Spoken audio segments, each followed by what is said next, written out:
ሊሰማ ኢየሱስ ዳግም ይመጣል። ደስ ይበለን እንዘምር ኢየሱስ ዳግም ይመጣል። ይመለሳል ይመለሳል ኢየሱስ ዳግም ይመጣል።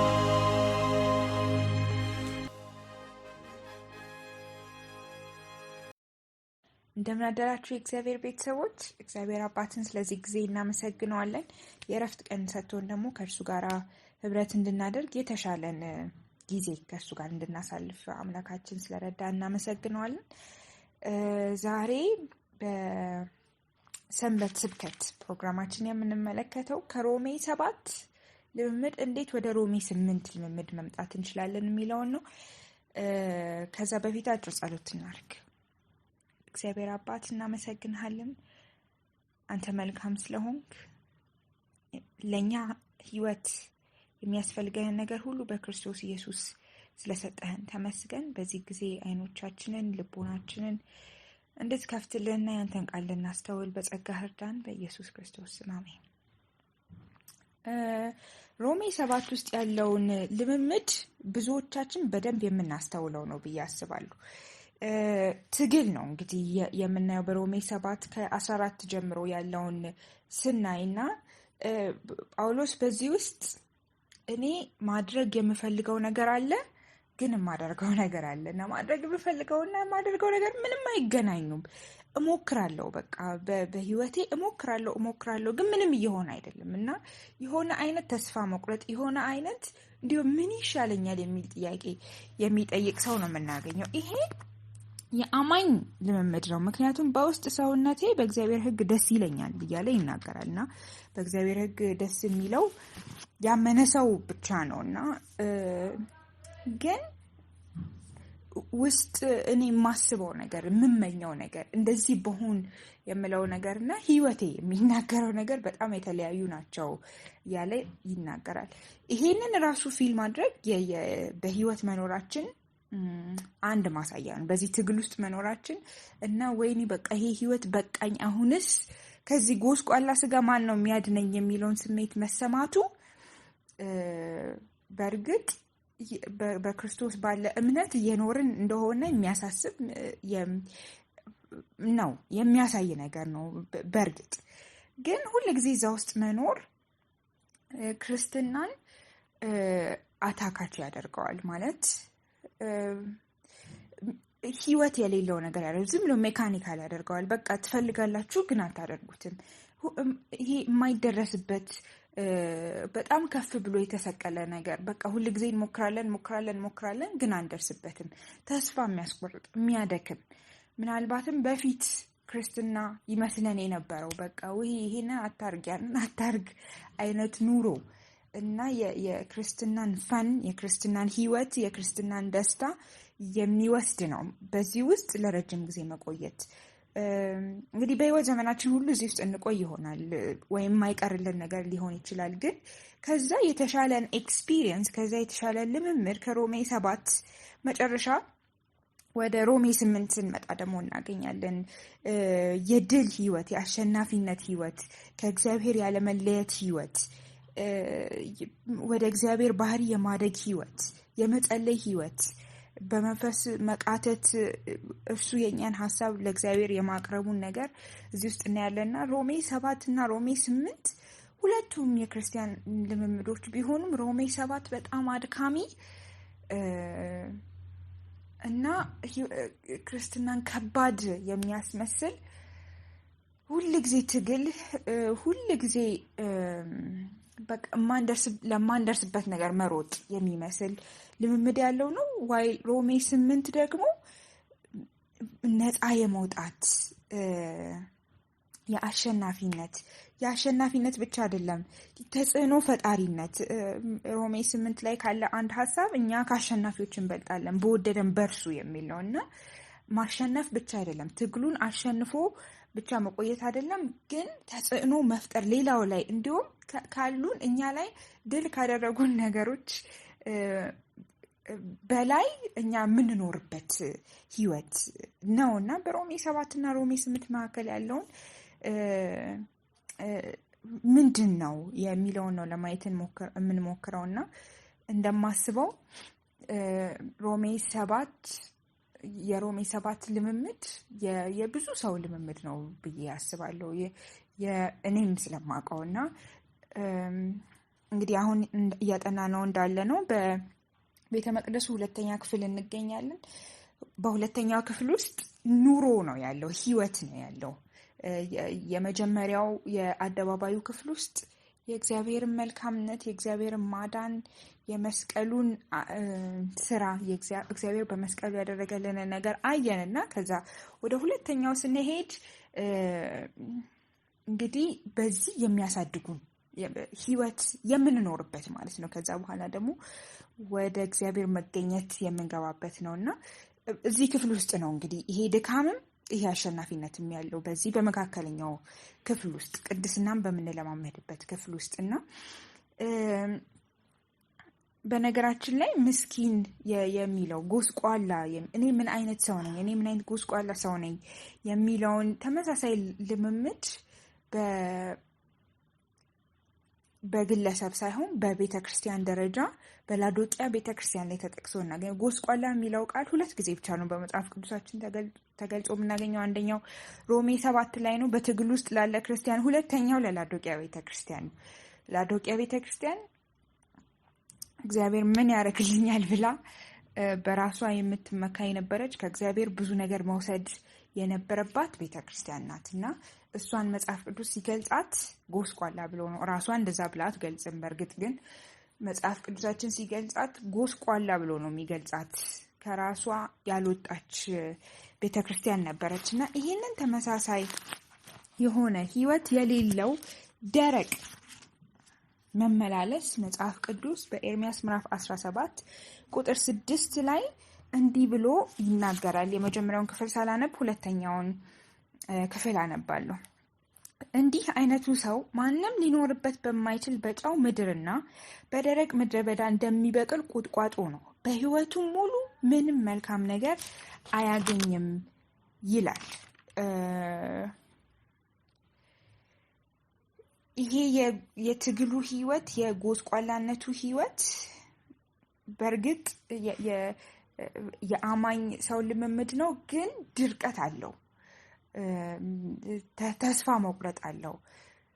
ሁል ጊዜ መሞከር ነው ግን አይሳካም እና ማንም ሊኖርበት በማይችል በጨው ምድረ በዳ እንደተቀመጠ እና ደግሞ በደረቅ ምድር እንደሚበቅል ቁጥቋጦ ውሃ ሊያጠጣው የሚመጣ ማንም ሰው በሌለበት ቦታ የተቀመጠ ማለት ተክል ነው። በራሱ ተክል ነው፣ ህይወት ያለው ነገር ነው ነበር። መነሻው እንደዛ ነው። ግን የተቀመጠበት ቦታ ያለበት ቦታ በህይወቱ ሁሉ መልካም ነገር የማያይበት ደረቅ የሆነ ምድረ በዳ ነው። እንግዲህ ይሄ የህይወት ማጣት፣ የልምምዳችን አለማደግ፣ ድርቀት እንግዲህ ኢየሱስ ክርስቶስ አንድ ጊዜ እንዲህ ብሎ በተናገረው ነገር መፍትሄ ያገኛል። በዮሐንስ ወንጌል ምዕራፍ 7 ቁጥር 37 ኢየሱስ አንድ በዓል ላይ ተገኝቶ የተናገረውን አንድ ነገር ይነግራል እና ምን ይላል? በበዓሉ መጨረሻ በሆነው በታላቁ ቀን እንግዲህ ይሄ በዓል የሚከበረው በየቀኑ ከዛ መጨረሻው ላይ በደንብ ዋናው ቀን የሚከበርበት ላይ ድምፁን ከፍ አድርጎ እንዲህ አለ፣ ውሃ የጠማው ቢኖር ወደ እኔ መጥቶ ይጠጣ።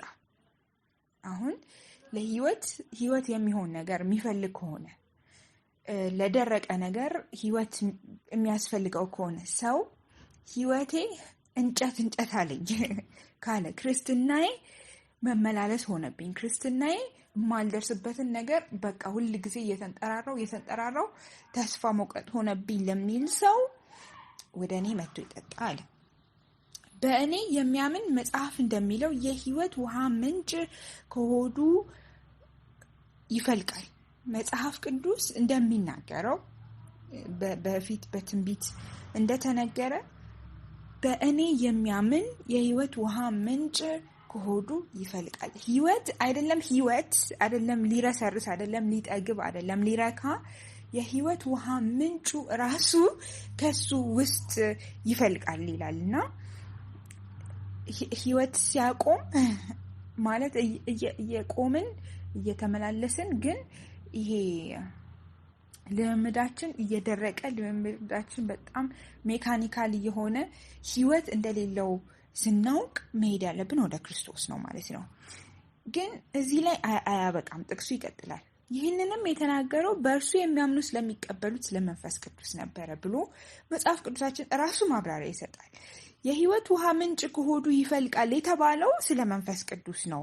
ምክንያቱም ኢየሱስ የሚከብርበት ጊዜ ስላልደረሰ መንፈስ ቅዱስ ገና አልተሰጠም ነበር ብሎ ኢቭን ስለመሰጠቱ ይናገራል። እና ኢየሱስ ገና ስላልከበረ ገና እንግዲህ ከምድር ወደ ላይ ስላልሄደ አጽናኝ አልተላከም ነበርና በዛ ጊዜ የተናገረው የህይወት ውሃ ምንጭ መንፈስ ቅዱስ ነበረ ብሎ የዮሐንስ ወንጌል ግልጽ አድርጎ ያስቀምጠዋል። እና ለደረቀ ህይወት መፍትሄ እግዚአብሔር ራሱ ነው። የእግዚአብሔር መገኘት ራሱ ነው። መንፈስ ቅዱስ ራሱ ነው። የተጠማ ቢኖር ህይወት የፈለገ ምናልባት ይሄ እንትኑን አግኝተን ሊሆን ይችላል። በሰዎች ዘንድ መደነቁን አግኝተን ሊሆን ይችላል። እሱ ግን ህይወት አይደለም። ጥሩ ሰባኪ ነው፣ ጥሩ ዘማሪ መባሉን አግኝተነው ሊሆን ይችላል። ግን እሱ ህይወት አይደለም። እናውቀዋለን ህይወትን። የተጠማ ቢኖር ወደ እኔ ይምጣና ይጠጣ፣ ይረካል፣ ይረሰርሳል ምናምን ብቻ ሳይሆን የህይወት ውሃ ምንጭ ራሱ እግዚአብሔር መንፈስ ቅዱስ ራሱ በውስጡ ይሆናል ነው የሚለን እና በሮሜ 7 እና ሮሜ 8 መካከል ያለውንም ልዩነት ስናይ ሮሜ 8 ሲጀምር እንደዚህ ይላል፣ እንግዲህ በክርስቶስ ኢየሱስ ላሉ አሁን ኩነኔ የለባቸውም፣ ከዚህ በኋላ አይኮነኑም ብሎ ይናገራል። ይሄ ከሮሜ 7 ቀጥሎ የሚመጣ ክፍል ነው።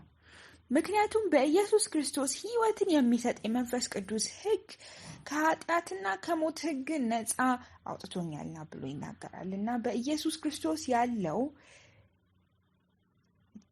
መንፈስ የህይወት መንፈስ ነው። እግዚአብሔርን በማመናችን በመስቀሉ የመስቀሉን ስራ በመቀበላችን ያገኘነው በረከት ከዘላለም ህይወት ይልቅ ወይም ከሰላም ከደስታ እነዚህ ሁሉ በእርግጥ የሚጨበጡ ናቸው። ዓለም የሌለው እኛ ያለን ፍጹም የሆነ ደስታ፣ ሰላም በክርስቶስ በኩል ያገኘነው እረፍት፣ እነዚህ የማይቀሩ ነገሮች ናቸው። ግን ከነርሱ ይልቅ ራሱን እግዚአብሔርን ነው ያገኘነው በመስቀሉ አማካኝነት እና ህይወታችን የሚለውጠው ይሄ ነው። ወደ ኤርሚያስ ቅድም ወዳነበብኩት ክፍል ሄደን ምንድን ነው በደረቅ ምድረ በዳ ውስጥ የተቀመጠው ብለን ስናይ እንደዚህ ይላል። ቁጥር 5 እግዚአብሔር እንዲህ ይላል። ኤርሚያስ ምዕራፍ 17 ቁጥር 5 እኔን ትቶ በሰው የሚታመን ኃይል ይሆነኛል ብሎ በስጋ ለባሽ ሰው የሚመካ እርጉም ይሁን። እንዲህ አይነቱ ሰው ማንም ሊኖርበት በማይችል በጨው ምድርና በደረቅ ምድረ በዳ እንደሚበቅል ቁጥቋጦ ነው። በህይወቱም ሙሉ ምንም መልካም ነገር አያገኝም። እምነቱን በራሱ ላይ ያደረገ፣ በስጋ ለባሽ ላይ፣ በስሙ ላይ ያደረገ፣ በመክሊቱ ላይ ያደረገ፣ መተማመኑ ክርስትናው ክርስትና ሆኖ የቆየው በትጋቱ ለሚመስለው ሰው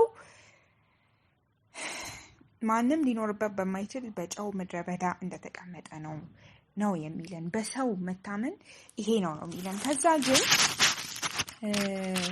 ሲቀጥል በእኔ ብቻ ተማምኖ የሚኖር ሰው ግን የተባረከ ነው፣ እርሱም በወራጅ ምንጭ አጠገብ እንደተተከለና በውሃም ውስጥ ስር እንደሰደደ ዛፍ ይሆናል። አያችሁ፣ ህይወት ከሚሰጠው ከውሃ ምንጭ ጋር መጣበቅ ማለት ነው። በእግዚአብሔር መተማመን፣ እምነታችንን ሁሉ እግዚአብሔር ላይ ማድረግ። እሞክራለሁ ብሎ የሚታገለው ክርስቲያን ሁል ጊዜ በትግል ውስጥ የሚቆይ ነው። በእርግጥ ትግሉ ላያቆም፣ በህይወት ዘመናችን ሁሉ ላያቆም ይችላል። ራሳችንን ለመንፈስ ቅዱስ አሳልፈን በሰጠን ቁጥር ግን ይህንን ኤክስፒሪየንስ እናደርጋለን። እርሱም በወራጁ አጠገብ እንደተተከለና በውሃም ውስጥ ስር እንደሰደደ ዛፍ ይሆናል። ዘውትር ቅጠሉም ለምለም ሆኖ የሚኖር ይህ አይነቱ ዛፍ የፀሐይ ሐሩር እንኳን አያሰጋውም።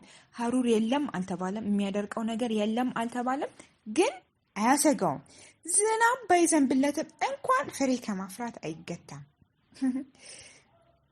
ፍሬ እንዲያፈራ የሚያደርገው ውሃ ሳይሆን እግዚአብሔር ስለሆነ ማለት ነው። እና እንዲያው በማይመስል ነገር ውስጥ ሁሉ ፍሬ ያፈራል ማለት ነው። እና ወደ ታች ወርደን ቁጥር 13ን ስናይ ኤርሚያስ እንደዚህ ይላል፣ እግዚአብሔር ሆይ አንተ የእስራኤል ተስፋ ነህ፣ አንተን የሚተዉ ሁሉ ያፍራሉ።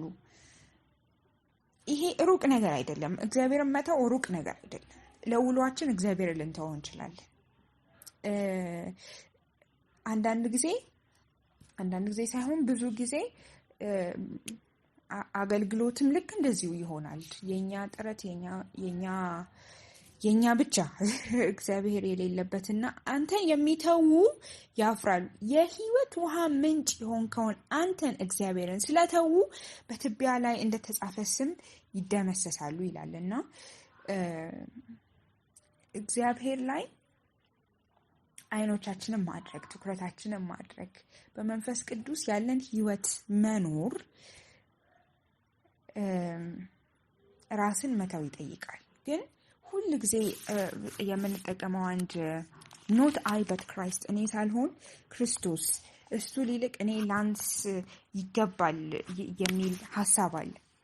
በዚህ ውስጥ ከባዱ ክፍል ኖት አይ ነው። በእርግጥ ግን ሁል ጊዜ ኖት አይ ላይ ፎከስ የምናደርግ ከሆነ በቃ ሁል ጊዜ ኖት አይ ላይ ፎከስ ማድረግ በራሱ ሰልፊሽ ነው።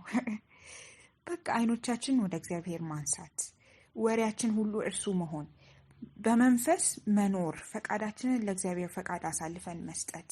ይህንን የክርስትና ልምምድ በደንብ አድርጎ የሚገልጽልን የሚያጠቃልልልን አንድ ክፍል አለ። ፊልጵስዩስ ምዕራፍ 3 ቁጥር 4 እንደዚህ ይላል፣ እኛ እግዚአብሔርን በመንፈስ የምናመልክና በውጫዊ ስርዓት ሳይሆን በኢየሱስ ክርስቶስ ብቻ የምንመካ ስለሆንን በእውነት ተገርዘናል ይላል። ስለ እውነተኛ መገረዝ መጽሐፍ ቅዱስ ሲናገር፣ ስለ እውነተኛው የክርስትና ልምምድ ሲናገር ሁለት ነገር ይናገራል። አንደኛ እግዚአብሔርን በመንፈስ የምናመልክ ነን አለ።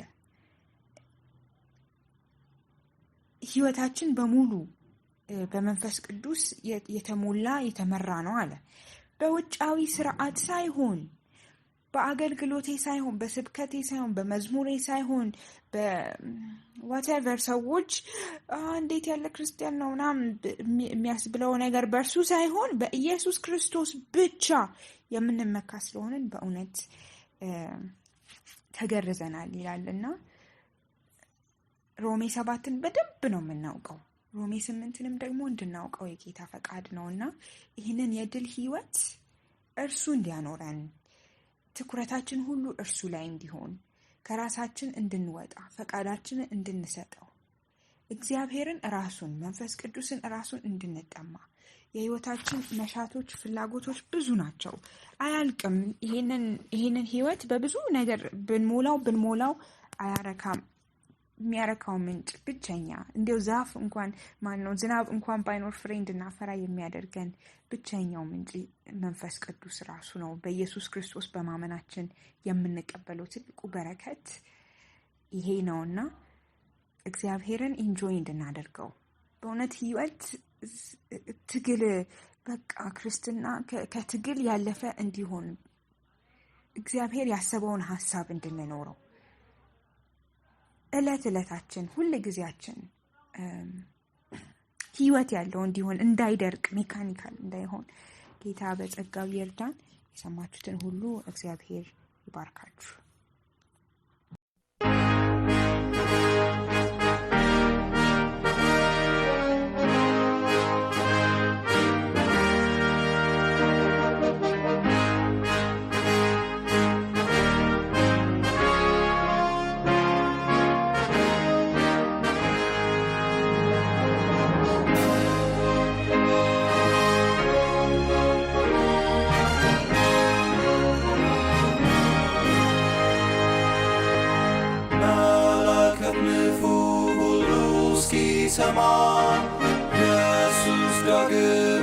ይመጣል።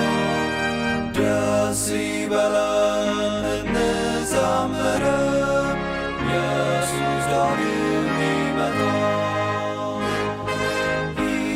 ይመለሳል ይመለሳል፣ ኢየሱስ ዳግም ይመጣል።